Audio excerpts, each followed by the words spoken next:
kami adalah mahasiswa dari BKM UIP. Saat ini kami sedang melakukan tugas wawancara oleh dosen dan juga guru yang sudah berpengalaman di berbagai sekolah. Selain itu kami juga mewawancarai beberapa alumni yang sudah merasakan tentang adanya program ini. Nah, sebelum dari itu, izinkan kami untuk memperkenalkan diri terlebih dahulu. Perkenalkan, nama saya Bunga Aulia Farizano dengan NIM 1106 25090 dari Prodi Bimbingan dan Konseling, dan teman saya Raina Rahma dengan NIM 1106625089 dengan Prodi Bimbingan dan Konseling. Sekian pengalaman dari kami, selamat menyaksikan. Halo, perkenalkan nama aku Olivia Mediza, aku akrab disapa Mediza dan aku juga dari Prodi Bimbingan Konsep. Oke Kak, mungkin tanpa lama-lama lagi kita langsung mulai aja kali ya Kak. Izin share screen. Oke, jadi pada kesempatan kali ini aku dan juga Raina akan wawancarain Kak Mediza nih tentang implementasi program P5. Kira-kira program ini tuh sebenarnya penguatan karakter atau malah jadi penambah beban belajar bagi siswa, seperti itu. Kita lanjut ya. Oke, selanjutnya di sini ada kita berdua, ada Raina Rahma sebagai partner saya dan juga ada saya. Lanjut, di sini ada latar belakang kenapa kita em, memilih topik ini. Karena kan yang seperti yang kita tahu ya, P5 ini merupakan bagian dari kurikulum Merdeka yang dirancang untuk membuat siswa itu mengembangkan karakter, kreativitas, dan juga kemampuan bekerja sama yang baik, berbasis proyek. Tapi ternyata meskipun begitu, pelaksanaan P5 ini ternyata menimbulkan beberapa tanggapan dari siswa. Ada yang merasa P5 ini sebenarnya bisa membangun pengalaman belajar yang bermanfaat untuk kehidupannya selanjutnya seperti kuliah dan juga kerja. Tapi ada juga yang menganggap bahwa kegiatan itu malah menambah beban tugas dan juga beban belajar. Nah, oleh karena itu, kita juga mau tahu pandangan dari Kak Mediza. Karena kan Kak Mediza juga pernah ya, dibilang pernah terjun langsung di P5 ini, atau disebut sebagai alumni, seperti itu. Selanjutnya ada tujuan yang akan dijelaskan oleh Raina. Selanjutnya dari tujuannya, wawancara ini bertujuan untuk mengetahui pengalaman dari pandangan siswa mengenai pelaksanaan program P5. Selain itu, wawancara dilakukan untuk melihat manfaat yang dirasakan siswa, serta mengetahui apakah P5 lebih berperan dalam penguatan karakter atau justru menambah beban belajar mereka.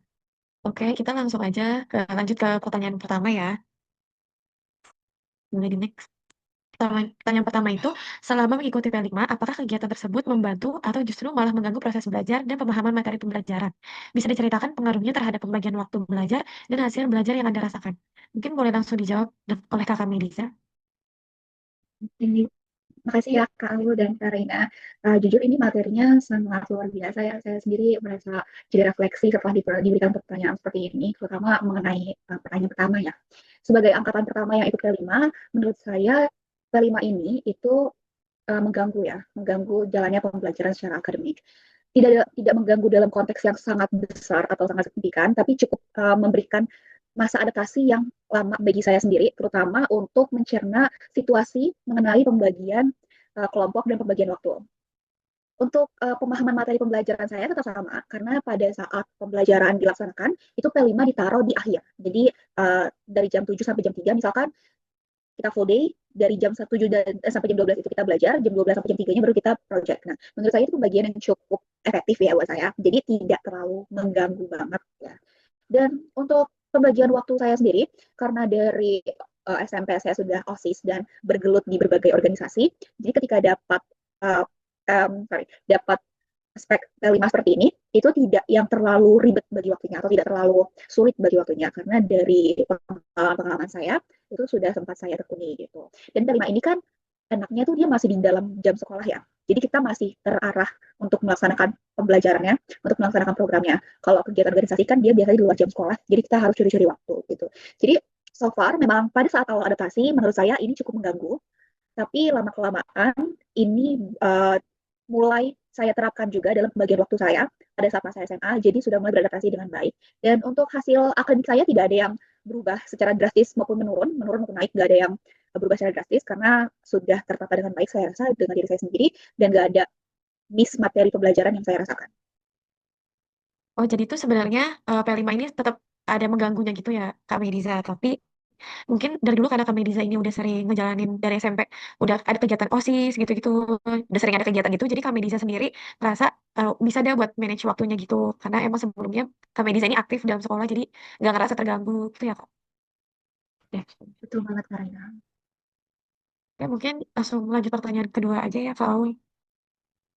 Oke, jadi di sini pertanyaan kedua adalah, kan kita tahu ya kalau P5 ini, berbentuk secara kelompok, tapi nggak setiap orang yang ada di dalam kelompok itu bisa memahami tujuan dari diadakannya P5 ini.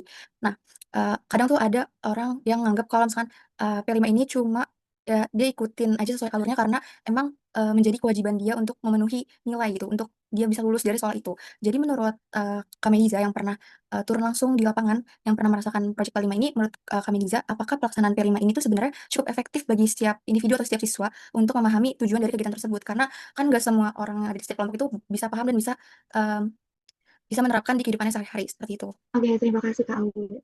Bridging-nya benar banget ya, kalau nggak semua siswa ini pasti akan mengerti uh, tujuan daripada pelaksanaan pembelajaran tersebut ya. Dan dari pengalaman saya juga saya sempat dapat kelompok yang cenderung menyepelekan, hanya menganggap ini sebagai kewajiban semata, sehingga ketika sudah tahu dia dapat siswa yang aktif dalam kelompok tersebut, dia cenderung lepas tangan. Kalau ditanya efektif apa tidak dalam membantu siswa memahami tujuan tersebut, sebenarnya menurut saya efektif ya. Sebenarnya siswa tuh tahu tujuannya buat apa. Hanya saja karakter atau pembawaan dia yang kurang menerapkan P5 ini gitu. Penerapan P5 yang sempat saya ingat banget itu mengenai wira swasta budaya Betawi, terus adanya demokrasi, waktu itu buat proyek pemilu, terus proyek film. Sebenarnya pelaksanaan P5 ini sudah cukup efektif ya untuk membantu siswa mengetahui apa yang sedang dia kerjakan. Tapi pada prosesnya, memang siswa ini tidak memahami dirinya secara penuh. Maksudnya dalam artian dia tahu dia tujuan melakukan kegiatan ini apa, tapi kontribusinya itu tidak penuh gitu. Nah, sebenarnya kita tidak bisa menyalahkan pelaksanaannya ya, tapi juga tidak bisa menyalahkan individunya karena mungkin memang seperti itulah cara pembawaan dirinya. Sehingga kalau saya rasa pelaksanaan P5 ini cukup efektif ya. Walau tidak dalam skala yang besar bagi tiap siswa, tapi bagi diri saya pelaksanaan P5 ini efektif. Oke, makasih Kak Meliza atas jawabannya. Berarti ini balik lagi ke karakteristik individunya sendiri ya, Kak, buat membangun karakter di ke depannya. Betul banget Kak Ul. Oke, jadi mungkin kesimpulan yang bisa ambil ya Kak, berarti P5 ini cukup efektif dan tidak terlalu mengganggu pembelajaran karena pelaksanaannya udah diatur juga dari sekolah. Waktunya juga khusus karena emang fokus belajar itu dari pagi sampai jam 12. Sisanya itu memang buat fokus ke P5-nya juga. Jadi dikasih waktu khusus gitu. Siswa ini pada dasarnya memahami juga nih tujuan P5, bukan yang emang tanpa disadari kayak nggak ngerti gitu. Sebenarnya siswa tuh udah ngerti juga tujuan P5 itu apa ya Kak. Namun tapi tingkat keterlibatan dan manfaat yang diperoleh itu berbeda-beda tergantung pada karakter sendiri. Minat dia di mana, terus dari kesadaran masing-masing Oke juga. Kak Meliza, karena pertanyaannya sudah selesai dan jawabannya sangat-sangat, keren banget dan makasih karena telah menyempatkan waktunya untuk hadir di Zoom kali ini. Saya Livian Jani. Oke, Kak Livi, kalau boleh tahu sekarang kesibukannya apa aja nih, Kak? Kalau sekarang ini kesibukan aku karena aku gap year ya, jadi aku masih belajar nih buat ujian mandiri gitu. Oke, semangat ya Kak Livi, semoga nanti keterima di Amin. PTN. Amin. Oke, mungkin kita bisa langsung masuk ke wawancaranya, Kak. Boleh banget. Kalau dari pandangan Kak Livi, kira-kira P5 ini tuh sebenarnya membantu Kak Livi dalam membangun karakter atau justru sebaliknya? Dan juga apakah kan waktu proyek itu kan mengganggu ya, ada kalanya yang kayak harus dipotong dulu jam pelajarannya, jadi mengganggu waktu pelajaran. Nah, Kak Livi kan juga waktu itu OSIS ya waktu itu. Kira-kira cara membagi waktunya itu seperti apa? Oke, aku izin jawab. Kalau menurut pandangan saya sendiri dan sepengalaman saya selama 3 tahun menjalani proyek P5, ada dari sisi membantunya dan juga ada sisi yang malah justru kayak mengganggu, yang harusnya belajarnya bisa maksimal ini harus dipotong dan juga dikurangi dari efisiensi belajarnya karena kita harus fokus ke si project P5-nya. Nah, kalau menurut pandangan aku sendiri, dari saya sendiri, sisi positifnya itu kita bisa mengembangkan soft skill kayak misalnya teamwork, problem solving, berpikir kritis. Nah, itu kan nggak diajarin ya semasa kita belajar di dalam mata pelajaran sehari-harinya. Nah, itu tuh membantu kita banget untuk membangun karakter itu. Nah, dari yang kita mungkin nggak terbiasa untuk berpikir kritis, bertukar pikiran sama teman sekelompok ataupun teman sekelas, itu tuh kita jadi terlatih dan juga di situ kita juga dilatih untuk memecahkan masalah, untuk problem solving. Terus kita juga dilatih dengan kreativitas kita. Nah, kalau misalnya dari saya sendiri waktu bersamaan dengan OSIS juga pada saat kelas 11 itu tuh benar-benar struggle banget ya, karena di situ saya harus bisa melatih skill time management untuk fokus belajar juga, untuk fokus P5 dan juga untuk fokus dengan organisasi.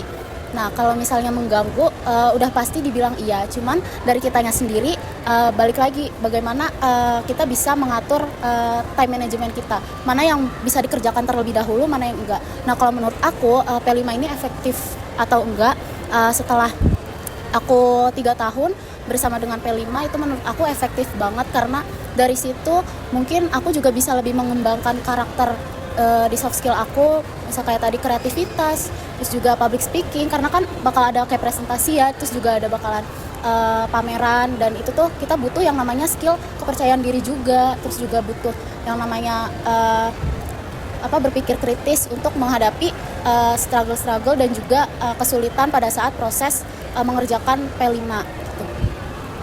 Oke, berarti Kak Livi bisa menangani antara membagi waktu dengan sekolah dan juga OSIS seperti itu ya. Iya benar banget. Kalau dari aku sendiri sejauh yang aku rasakan setelah aku SMA, aku sebenarnya ngedapetin banget sih manfaatnya kayak gitu. Walaupun emang jujur mungkin tadi kan kamu sempat ngebahas juga ya kalau misalnya di artikel itu banyak banget kayak misal ada yang kesusahan secara finansial. Nah itu tuh mungkin bisa tergantung dari sekolah dan juga masing-masing kelompok di setiap sekolahnya bagaimana cara mereka untuk bisa mengatur atau memanajemen misal mereka mau bikin proyek sesuatu yang hasilnya yang tidak membutuhkan terlalu banyak anggaran gitu sih. Oke, mungkin bisa dilanjut dengan pertanyaan yang kedua. Oke, kita lanjut aja ya Kak Livi untuk pertanyaan yang kedua. Pertanyaan yang kedua itu, sejauh ini menurut kakak pembelajaran P5 itu udah cukup efektif atau belum? Dan menurut, jadi Kak Livi ini kan dulu menerapkan P5, tapi Kak Livi sendiri tuh tahu nggak sih tujuannya P5 itu untuk apa gitu? Oke, aku izin jawab. Kalau aku sendiri, dari pandangan aku sendiri, efektivitas dari P5 ini itu udah cukup ya, tapi masih dalam jangka proses karena kita masih melihat banyak dari siswa-siswi pada saat proses mengerjakan P5 itu cuma mengejar hasil nilai dan juga hanya bergantung dengan kayak sekedar formalitas aja nih gue ngejalanin, atau bahkan mereka justru malah dengan sengaja nggak ngerjain gitu. Nah kalau menurut aku masih proses ya, karena belum belum sampai pada titik tercapai banget nih tujuan dari si P5-nya ini. Kalau menurut aku sendiri tujuan dari P5 ini kan sebenarnya untuk mengembangkan karakter bagaimana setelah kita lulus SMA atau SMK nanti mungkin kita jadi punya nih soft skill untuk misal terjun ke dunia pekerjaan, ataupun mereka yang melanjutkan untuk kuliah bisa lebih mengembangkan karakternya lagi pada saat mereka sudah menjadi mahasiswa gitu. Karena kan seperti yang kita tahu pada saat sudah berkuliah akan lebih kritis lagi dalam berpikir, harus bisa lebih lagi dalam percaya diri, dan juga harus bisa ngatur yang namanya time management. Nah di proyek P5 ini sebenarnya tujuannya untuk mengembangkan karakter-karakter yang seperti tadi saya bilang. Oh gitu ya, berarti sebenarnya kalau karakter itu balik ke diri emang siswa itu masing-masing ya Kak? Iya benar banget, kalau menurut saya sendiri sih balik lagi ke diri masing-masing, karena kita sendiri mau maju atau enggak, mau berkembang atau enggak kayak gitu. Kalau kitanya sendiri nganggep P5 itu adalah hal yang malah justru buang-buang waktu atau sia-sia, ya kita berarti daripada saat berprosesnya kita nggak pernah bisa ngerasa ini yang namanya kita tuh ternyata di sini tuh kita dilatih loh kayak skill kita gitu. Kita tuh juga jadi berkembang loh kayak gitu sih. Kalau menurut saya segitu. Mungkin saya kembalikan ke kau. Oke, berarti mungkin bisa disimpulkan kalau menurut Kak Livi itu sebenarnya P5 ini cukup efektif ya kan Kak di kehidupan sehari-harinya, apalagi kan Kak Livi juga mau jadi mahasiswa gitu, pasti perlu yang namanya soft skill. Iya benar banget. Itu. Benar banget. Oke, mungkin cukup sekian wawancara kita pada kali ini. Terima kasih banyak Kak Livi karena sudah menyempatkan waktunya dan sudah mengizinkan kami berdua untuk mewawancarai Kak Livi. Oke, terima kasih banyak juga sudah memberikan saya kesempatan untuk menjadi narasumber kalian. Iya, terima kasih. Terima kasih, sukses selalu. Nama Pak Ali Mustafa, Bapak mengaku di mata pelajaran Pembinaan Konseling juga di sini, sebagai guru PK Tunggal dari 3 kelas di SMA Kemala Daerah, dan juga 2 tahun mengajar di SMA Kemala Daerah. Saya pernah mengajar di tingkat SMP dan di tingkat SD. Nah, di tingkat SD pernah, SMP pernah, dan terakhir sekarang di SMA. Berarti di semua jenjang ya Pak? Betul. Oke, mungkin kita langsung aja kali ya ke wawancaranya. Silakan. Oke, jadi topik kita wawancara hari ini adalah tentang P5, di mana P5 itu kan sudah terlaksana di angkatan kita berdua ya Pak, di angkatan 2025. Dari kelas 10 itu sudah mulai project atau kurikulum sudah ganti jadi kurikulum Merdeka. Nah, tapi di kurikulum Merdeka ini sebenarnya ada pro dan kontranya. Karena di project ini mungkin beberapa siswa yang menganggap kalau project ini tuh membantu dia untuk mengembangkan karakter, mungkin dia akan terbantu. Tapi kalau misalkan kontra dari siswa menganggap kalau misalkan project Pelima ini sebenarnya mengganggu dia, dan dia sebenarnya menjalankan project Pelima ini cuma karena kewajiban dia untuk mendapatkan nilai agar dia lulus seperti itu. Jadi adanya pro dan kontra ini, kami berdua ingin tahu pandangan Pak Khalid. Sebenarnya project Pelima itu membangun karakter siswa atau malah justru cuma jadi formalitas atau mungkin jadi burnout bagi siswanya aja. Baik, di P5 itu seperti kamu sampaikan untuk penguatan karakter lebihnya ya. Karena P5 sendiri kan kalau nggak salah panjangnya proyek penguatan profil belajar Pancasila. Gitu. Kalau tujuan dari kementerian sendiri pasti baik untuk ke pelaksanaan P5 ini. Mungkin dipandang adanya pro dan kontra ketika sudah sampai di bawahnya ini. Ada yang melihat ada sisi negatifnya, ada sisi yang kurangnya, ada yang melihat sisi yang lebihnya. Kalau dilihat sisi lebihnya, menurut Bapak lebih besar. Karena anak-anak itu dituntut untuk bisa memahami dari karakter budaya-budaya yang ada, karakter mungkin sesama teman yang teman sebaya dan yang lain. Gitu ya. Mungkin prakteknya saja yang banyak yang kontra di situ. Karena mungkin ketika pelaksanaan P5 itu tidak sesuai dengan standarnya yang ada. Itu ketika Bapak ikut pelatihan P5, banyak yang kontra dengan P5 karena mereka tidak mengikuti standar P5 yang ada, sehingga ada yang melihat P5 itu terlalu menghambur-hamburkan banget uang, katanya uang terlalu besar segala macamnya. Karena mereka nggak tahu esensi P5 sendiri untuk apa sih. Karena emang harus dana aja untuk P5 itu, enggak kan.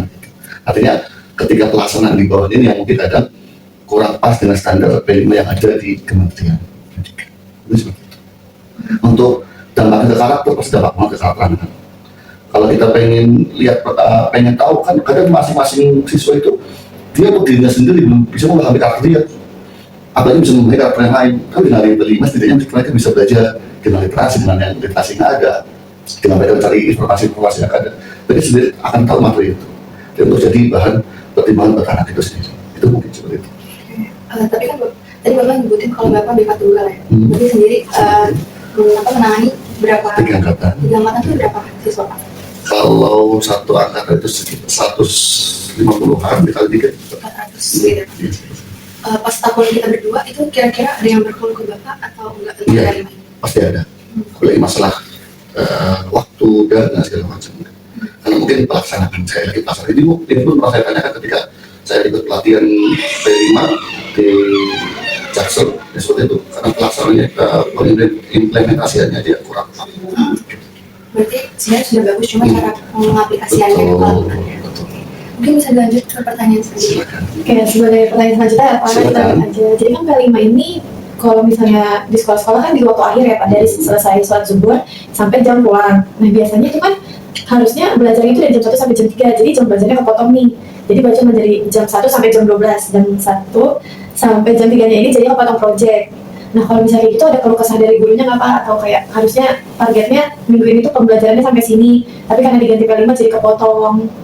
Terus kayak anak-anaknya juga kan pasti ngeluh, mungkin anak-anak yang lebih suka belajar tuh kayak kenapa sih ada P5, kenapa nggak belajar aja, belajar tuh lebih penting daripada kayak gini, karena mungkin mereka mikirnya karakter kan bisa dibangun masing-masing, nggak harus kayak bareng-bareng, apalagi kan juga berkelompok ya Pak, dan di kelompok itu kan belum tentu semuanya kerja, semuanya bantu, takutnya cuma ada beban nih, beberapa orang jadi beban, tapi nilainya tetap sama, terus dinilainya karakternya tetap sama gitu. Oke, yang pertama mungkin masalah jam belajar ya, efektif atau enggaknya, itu sudah diatur sama ketentuan kurikulum sendiri pastinya. Kenapa letakkan P5 di akhir jam belajar, kan akhir jam belajar biasanya anak agak kurang konsentrasi di situ, udah ngantuk, udah capek segala macamnya, makanya diletakkan biasanya paling akhir, jam paling akhir. Dan itu pun untuk lebih banyak untuk diskusi sih. Kalau biasanya interaksi guru dengan murid di jam-jam segitu agak kurang efektif, makanya dipakai untuk banyak diskusi. Dan untuk keluh kesah guru mungkin karena memang sudah diatur dari bagian kurikulum sendiri, sudah tidak ada semua guru dapat jam mata pelajaran yang sama sesuai dengan tupoksinya, tidak mengganggu jam mata pelajaran mereka, tidak mudik pun sama untuk jamnya. Artinya mungkin dengan P5 yang dirata sama kementerian itu sudah diatur sedemikian rupa, sudah diterima sama semua sekolah di bidang akademiknya. Itu wakil kurikulum yang bertugas untuk mengatur itu. Terus tadi apa lagi? Masa jam pelajaran atau yang kedua? Yang kedua itu kayak kelompok. Gimana? Ya kalau misalnya berkelompok itu kan nggak semuanya ngebantu, jadi nggak semuanya belum tentu efektif nih. Ya sekali lagi itu pelaksanaan di bawahnya, implementasi di bawahnya itu yang kurang efektif. Padahal setiap adanya proyek itu ada pembimbing di depannya, ada pengawas di depannya. Ketika pengawas itu bertugas sesuai dengan tupoksi yang ada, sebenarnya ada seperti itu. Artinya apa tugas pengawas sekarang? Gitu. Dan mereka pun sebenarnya ada pembinaan khusus untuk masing-masing kelompok dengan jadwal yang ada, dan kelompok itu ada yang harus bertanggung jawab di dalamnya. Dengan ada tanggung jawab, saya yakin kok mereka akan bisa lebih. Pokoknya di angkatan kamu ya, kalau sampai ada kelompok yang memang serius banget, karena mereka tahu esensi dari P5 itu apa sih. Tapi kalau mereka yang nggak mau tahu tentang P5 itu apa, ya udah mereka apa sih P5, mereka anggap nggak penting itu gitu. Tapi kalau tahu setidaknya tahu esensi pentingnya P5 itu bagaimana, mereka akan berusaha untuk cari tahu itu. Bukan hanya sekedar nilai ya, mereka akan berusaha untuk mengetahui, untuk memperkuat karakter mereka sendiri. Mungkin. Jadi nggak semua anak tuh ngerti ya Pak, kayak makna dari P5 ini sebenarnya ngaruh ke diri dia. Makanya sebenarnya ada sosialisasi terlebih dahulu dari pihak sekolah untuk P5 harusnya itu. Biar anak-anak nggak ngerasa kayak, ih ngapain sih P5 gitu ya Pak. Sekarang Bapak dapat wacana, ada wacana untuk tahun depan di SMA kita, dibayangkan itu akan ada untuk lebih penggandaan jam project nanti, karena memang swasta itu bisa dikelola sendiri. Penggandaan jam project akan diganti dengan lebih ke bimbingan KTI anak sesuai dengan kelinearan jurusan. Ketika IPA nanti, ya ini lebih kayak P5 juga, cuma ini yang buat dari pihak sekolah sendiri. Gitu. Kayak contohnya IPA nanti di IPA, mereka nggak bisa bikin judul untuk karya tulis ilmiah, itu lintas jurusan ke IPS. Nah, tentang biologi contohnya ada dari guru biologi yang akan bimbing. Sama seperti P5, yang pertama tujuan untuk memperkuat karakter, yang kedua persiapan mereka masuk ke perguruan tinggi. Berarti itu kelas dari kelas 10 atau kelas 12 gitu Pak? Iya, nanti akan masuk dari kelas 11 dan 12-nya untuk penguatannya. Berarti kelas 10-nya nggak ada apa-apa? Terutama kelas 12 ya kan, untuk KTI. 10 belum ada. Berarti 10 masih fokus buat milih jurusannya buat kelas 11-nya aja Pak? Betul, sama untuk psikotes. Begitu. Oke Bapak, mungkin karena sudah selesai dan pertanyaan sudah habis, kami berdua ingin mengucapkan terima kasih Sama-sama. ya karena telah menyempatkan waktunya dan telah mengizinkan kami berdua untuk mewawancari Bapak. Terima kasih Bapak. Sama-sama. Saya Lara Hijriani, saya biasa dipanggil Bu Lara. Saya mengajar ekonomi kelas 10 dan 12 tahun ini dan sudah kurang lebih 10 tahun di sini. Kemarin saya masuk ke tim project. Nah, Bapak Sukesi Hermoyo, biasa panggil murid itu Pak Moyo. Bapak mengajar geografi untuk kelas 10, 11, dan 12. Oke. Karena udah perkenalan, mungkin kita bisa langsung masuk ke topik wawancaranya. Apakah proyek P5 ini efektif dan dapat membangun karakter siswa secara efektif? Dan juga apakah proyek P5 ini tuh bisa membuat siswa menjadi dirinya lebih berkembang atau malah sebaliknya menjadi burnout seperti itu? Oke, saya dulu ya Pak Mo ya. Jadi untuk P5 saat itu sudah masuk ke dalam struktur kurikulum. Struktur kurikulum itu ada kegiatan intrakurikuler, lalu ada ekstrakurikuler.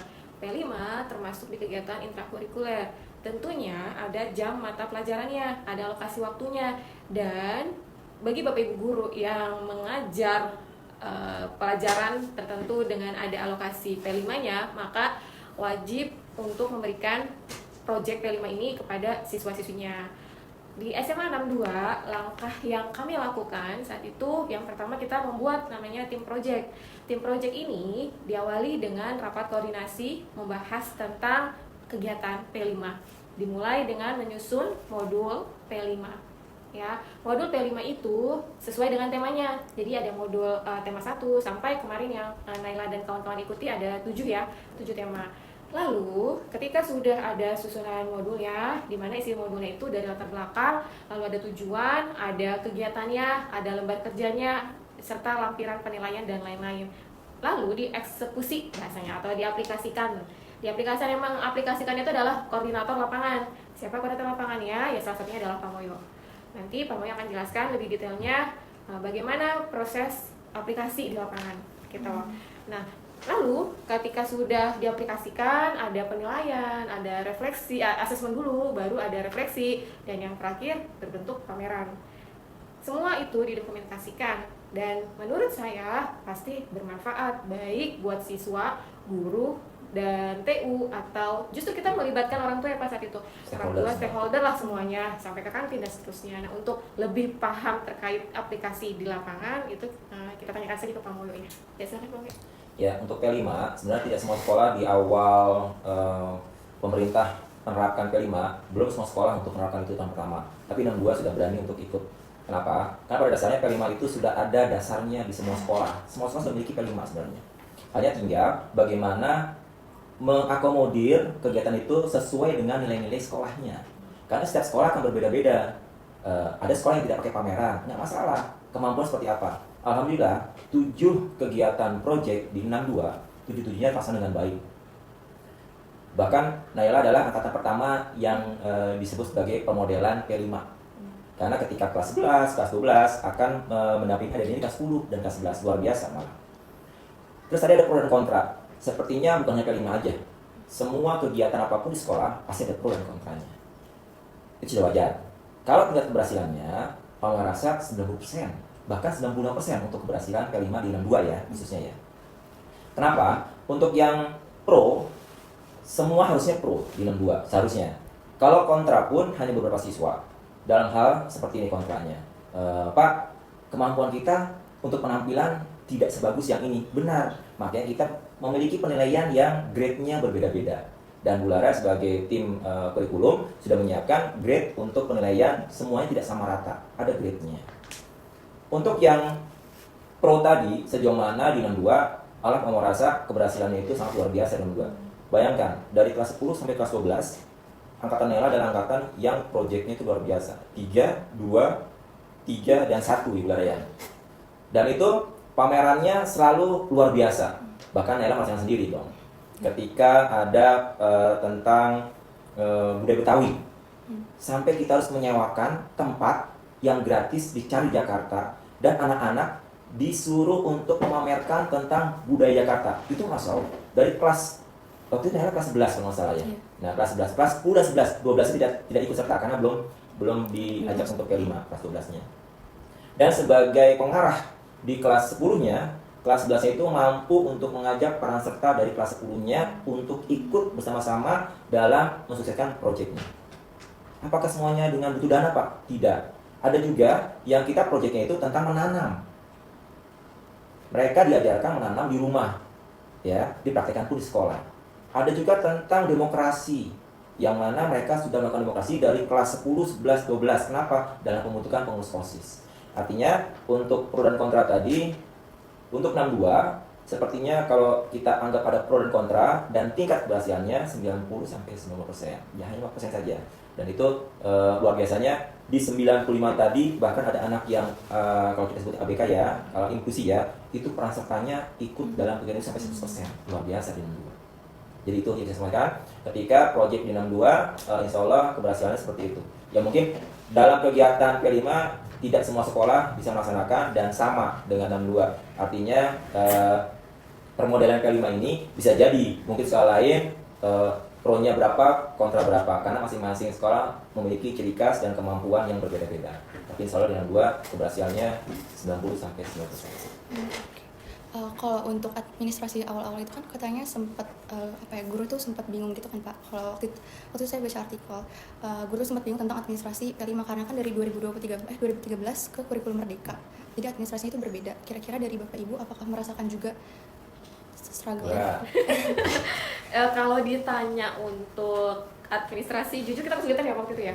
Kesulitannya karena kita harus cari sekolah pilot project. Kebetulan saat itu saya belajarnya sama guru SMA 71. Nah itu sekolah pilot project P5 dari kementerian dengan Bu Anissa namanya dulu saat itu. Beliau bilang didasari dulu, dikonsepkan dulu mau apa nih kegiatannya gitu, latar belakang mengadakan project itu apa. Jadi bahasanya disusun dulu rangkaiannya. Nah saat itu kita juga agak bingung ya Pak ya, terkait dengan penilaian ya, tapi kita belajar dengan sekolah-sekolah yang sudah menyelenggarakan sebelumnya gitu. Dan yang alhamdulillah kita punya tim yang hebat yang bisa mengkoordinir dengan job desk masing-masing gitu. Kalau saya sebenarnya mendampingi Pak Moyo untuk di lapangan sama di administrasi, terus kayak Pak Angga itu di koordinator di lapangan saat pameran, Pak Indri, lalu Bu Yulvia bagian Linktree yang suka kalian klik itu ya, Linktree, Google Drive. Jadi banyak banget guru-guru yang di belakang layar yang bantu kegiatan kita. Jadi insya Allah sih kita amannya sampai saat ini gitu. Itu oke. Mungkin bisa dilanjut sama teman saya. Oke, buat mungkin Ibu Bapak buat pertanyaan selanjutnya itu mengenai waktu ya Bu. Pasti kan waktu pembelajarannya itu terpotong. Mungkin yang harusnya pembelajarannya itu dari jam 7 sampai jam 3, jadinya cuma jam 7 sampai jam 12 aja ya Bu. Itu tuh di situ ada dilema nggak sih Ibu sama Bapak itu tentang gesekan waktunya atau anak-anaknya yang minta belajar aja nggak mau project gitu-gitu Bu? Ya nggak ada. Yang tadi di awal saya sampaikan, sebenarnya di struktur kurikulum itu, misalnya kayak saya ya, ekonomi itu harusnya 3 jam pelajaran, tapi karena ada project, jadi 2 jam pelajaran belajar tentang ekonomi, 1 jam pelajarannya itu terpakai untuk P5. Nah, P5 di 62 itu kita sudah coba berbagai variasi ya bahasa saya. Yang pertama kali di kelas 10 ya, Naila itu di kondisinya jam 1 atau habis zuhur sampai sore ya, itu jamnya project seminggu tuh ya, selama 1 semester. Terus kok kita evaluasi, kayaknya anak-anak bosen atau jenuh ya, akhirnya ya sudah kita rombak kan di tahun berikutnya dengan sistem blok. Sistem blok itu selama 2 atau 3 minggu anak-anak belajar P5. Selebihnya mereka belajar pelajaran seperti biasa. Nah, itu yang menurut kami kita sudah mengupayakan semuanya terakomodir, baik pelajaran intrakurikulernya atau pelajaran yang ada di dalam kelas yang diisi oleh Bapak Ibu guru maupun di luar tersebut gitu, dengan sistem yang ya insya Allah sudah terakomodir semuanya. Nah, untuk jumlah alokasi kegiatan itu sebenarnya lebih ke arah ketua project ya Pak ya. Misalkan diawali dengan pertamanya apa nih, pengenalan, buat yel-yel, ingat nggak ya kita dulu pernah bikin yel-yel, segala macam apel, pembukaan, dan diakhiri dengan sampai, alhamdulillah sih kita pameran terus ya Pak ya. Itu luar biasa banget itu, pameran, 7 kali pameran ya Naya. Ya itu. Kalau biasa tadi yang kita lakukan di budaya Betawi, Iya, yang itu dibuat. situ sih kan kayak ya, situ babakan itu tuh luar biasa. 2 jenjang ya Pak ya. 2 jenjang. Kelas berapa sih? Kelas 11. ya. Kamunya pas kelas 11 ya. Kelas 11 yang pengisi acaranya ya kelas 10. Iya, yang ada nari. Kelas 11-nya yang ada pengantennya. Ya, maksudnya yang pemain intinya kelas 11, kelas 10 yang membantu meramaikan acara. ya, melihat gitu. Dan berapa tronton ya waktu itu ya banyaknya? 3 tronton dan 2 bis sekolah. Itu udah termasuk pembelajaran di luar sekolah. Kan kita kan boleh dong belajar di dalam kelas, di luar kelas, atau di luar sekolah. Nah, hebatnya 62 kita bisa 1 hari ya dengan perizinan sana sini, alhamdulillah semua tercover. Tentu dibantu juga dengan orang tua ya Pak ya. Tuh. Bukannya guru Karena kan aja. stakeholder kan tidak hanya guru, terus karyawan dan siswa pun dari kantin, terus dari orang tua, terus dari donatur, dari alumni pun ikut serta dalam kegiatan tersebut. Oke, berarti kesimpulannya sebenarnya SMA 62 ini menyanggupi dan juga sebenarnya pro kontra itu tetap ada. Cuma keberhasilan yang terjadi di SMA 62 ini 95% seperti itu ya. Betul. Oke, mungkin cukup sekian wawancara dari kita berdua. Kami berdua mengucapkan terima kasih banyak karena Bapak Ibu sudah menyempatkan waktunya untuk hadir kali ini. Terima kasih juga karena telah mengizinkan kami untuk mewawancari Bapak Ibu. Kurang lebihnya mohon maaf. Wassalamualaikum warahmatullahi wabarakatuh. Waalaikumsalam.